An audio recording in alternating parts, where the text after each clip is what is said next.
Alright, hello everyone. This is Dr. Tushar Mehta. I'm an orthopedic surgeon and your faculty of orthopedics. Since NEET PG is just around the corner, so I thought that I'll discuss a very high yielding MCQ bank of orthopedics with all of you. The first question that I want to discuss is something which we keep seeing very often asked in all our entrance exam, not only in NEET PG but in INICET as well. The question is very simple. The question says, most common nerve injured in supracondylar fracture humerus. It's a very frequently asked question.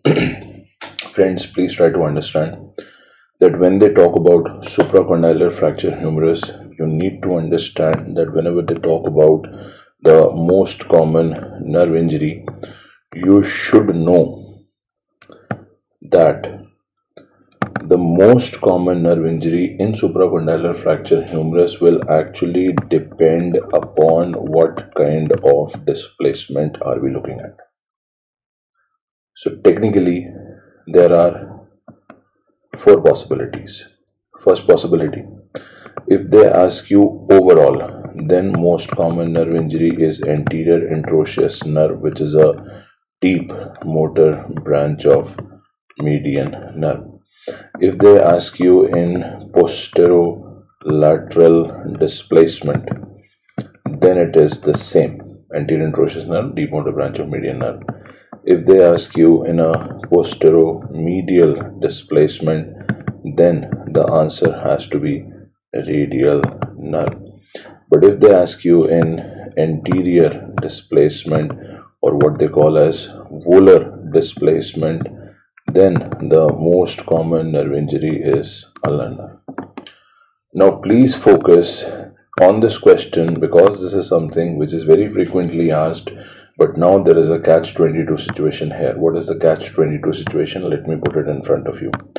The catch-22 situation says that in this supracondylar fracture humerus, the most common displacement that we see, you need to understand this, the most common displacement that we see is posteromedial. Alright, so please understand once again that as per anatomical classification of supracondylar fracture humerus, the most common displacement is posteromedial. Of course, in posteromedial displacement, what is the most common nerve injury that I have mentioned? Radial nerve. So if the most common displacement is posteromedial, and if in posteromedial displacement most common nerve injury is radial nerve, then overall most common nerve injury has to be radial nerve. But it is not radial nerve, it is anterior interosseous nerve. Why do I say that? Let me explain. I give you an example, probably that will help you to understand. Just hypothetically imagine that 10 kids come to you with supracondylar fracture humerus. Being the doctor, you are supposed to get their X-ray done, and what you see on an X-ray that 6 have posteromedial displacement, 4 have posterolateral displacement, because of a very simple reason that PM displacement is more common than PL displacement. So far so good. Now being the doctor, not only you're supposed to get an X-ray done, you're supposed to give them the treatment as well. Now during the treatment, being an orthopedic surgeon, it is your job and responsibility to check whether any patient of supracondylar fracture humerus during treatment is developing a nerve injury or not. When I do see that, I find something very interesting, that 6 out of them never ever develop any nerve injury.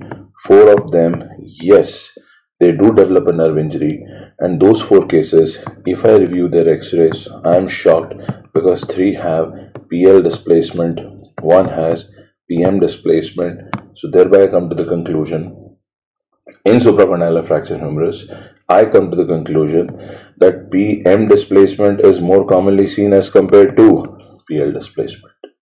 But a PL displaced fracture will complicate into nerve injury more common as compared to PM displaced fracture. So even though most common displacement is PM, but maximum cases of nerve injury are seen with which displacement? PL.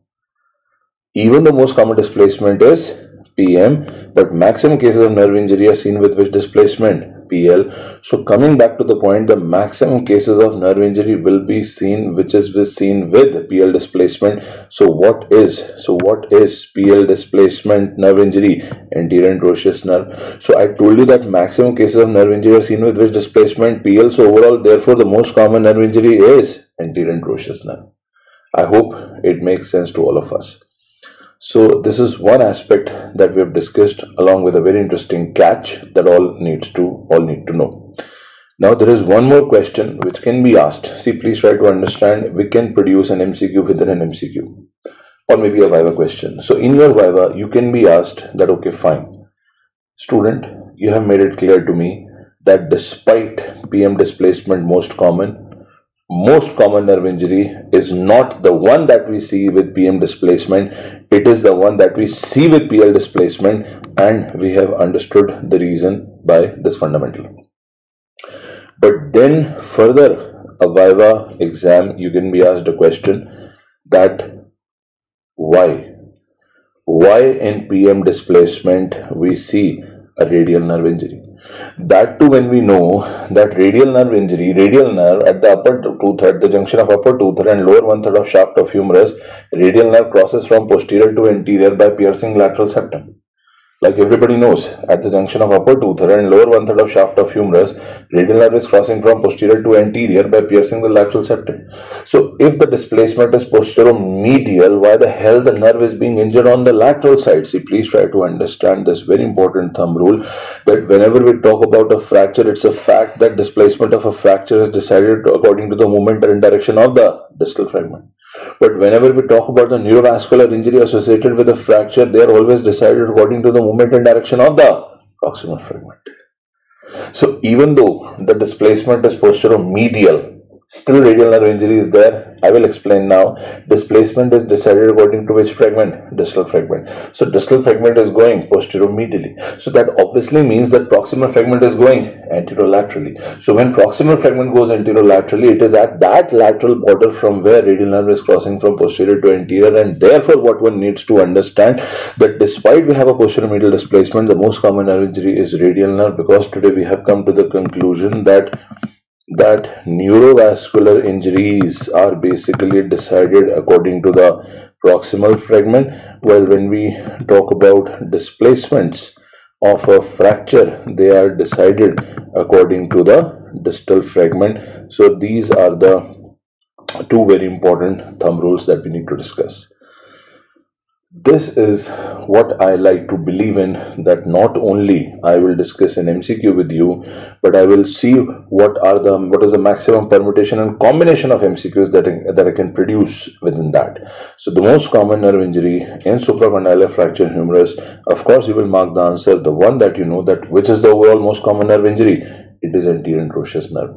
I hope this question, this explanation, this entire logic, it makes sense to all of you. You get an understanding of not only this MCQ, but various other MCQs attached to it. Thank you so much.